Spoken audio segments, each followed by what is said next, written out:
জয় জগন্নাথ। সকলকে আমাদের চ্যানেলের আরও একটা ভিডিওতে স্বাগত জানাচ্ছি।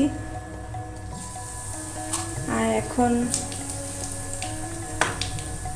জগন্নাথের দুপুরের ভোগ তৈরি করছি। আজকে ভাবলাম আমি একটু তৈরি করি জগন্নাথের জন্য কিছু।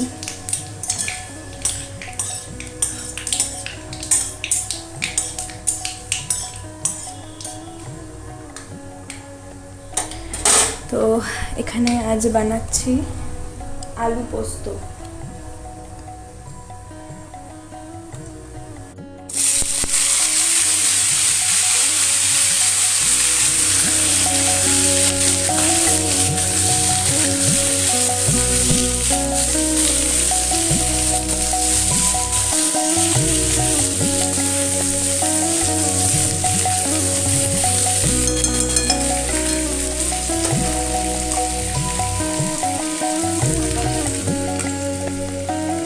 আলু পোস্ত হচ্ছে আর কি কি হয়েছে দেখাচ্ছি। এখানে আলু রয়েছে গোটা, এটা দিয়ে আলুর পাঁপড় তৈরি হবে বা আলু ভাজা তৈরি হবে। আর এখানে ডাল হয়েছে, খালি সম্বার দিতে হবে। তো আলুগুলো এখানে হতে থাক, ওদিকে রান্না হতে থাক, আর আপনাদেরকে দেখাচ্ছি তুলসী দেবীর দর্শন করে একটু।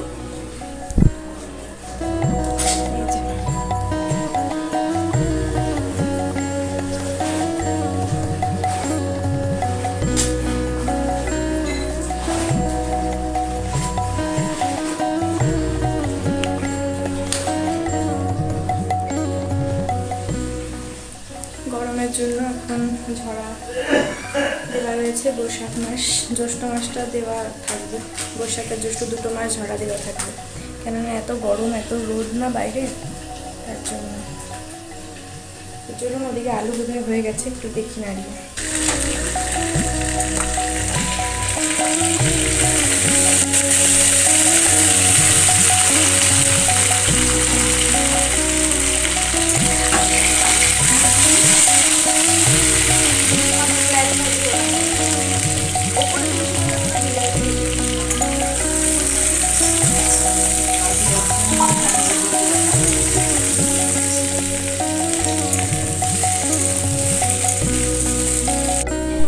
তো এখানে একটুখানি টমেটো, পোস্ত আর তিল মিক্সারে পেস্ট করে নিয়েছিলাম।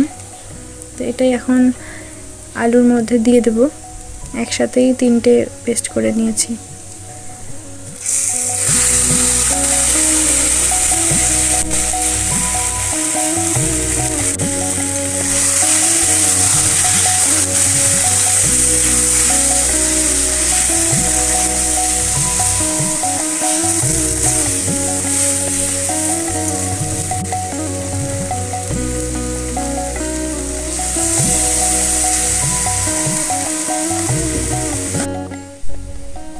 তো এখন নুন দিয়ে দিলাম, হলুদ গুঁড়ো এর আগে দিয়েছি, আর অন্য কোনো মশলা দিইনি, শুধু হলুদ গুঁড়ো।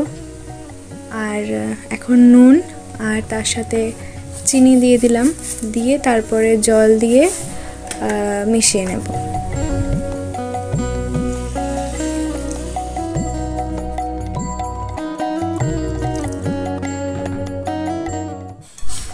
তারপর এখানে একটা লঙ্কা দিয়ে দিলাম, আর অল্প পনির ছিল, তো সেটা বানিয়েছিলাম, পনির বানিয়ে এখন দিয়ে দিচ্ছি। মানে আলু পোস্ত পনির দিয়ে, মানে পনিরটা অল্পই ছিল, আলুটাই বেশি।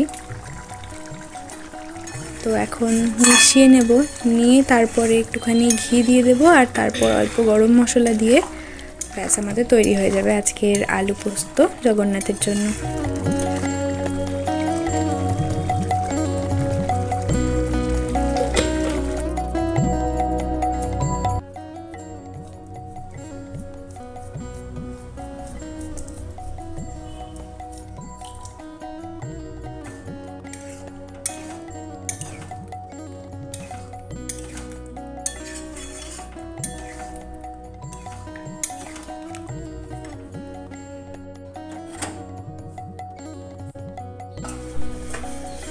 এখন পাত্রে ঢেলে নেব, নিয়ে তারপর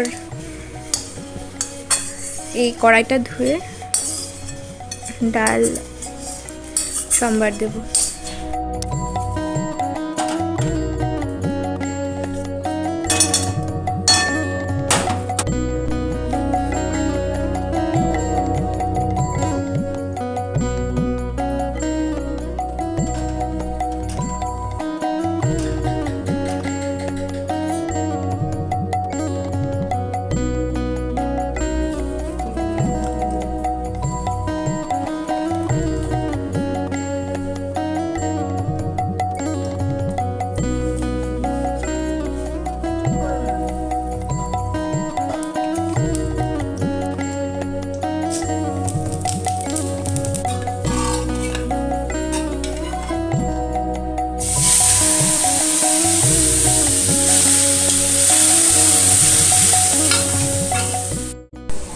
এই যে আলু ভাজা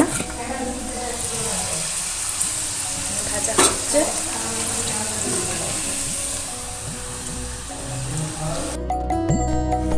তো আজকের ভোগ লেগে গেছে জগন্নাথকে, এখন প্রসাদ দর্শন করুন।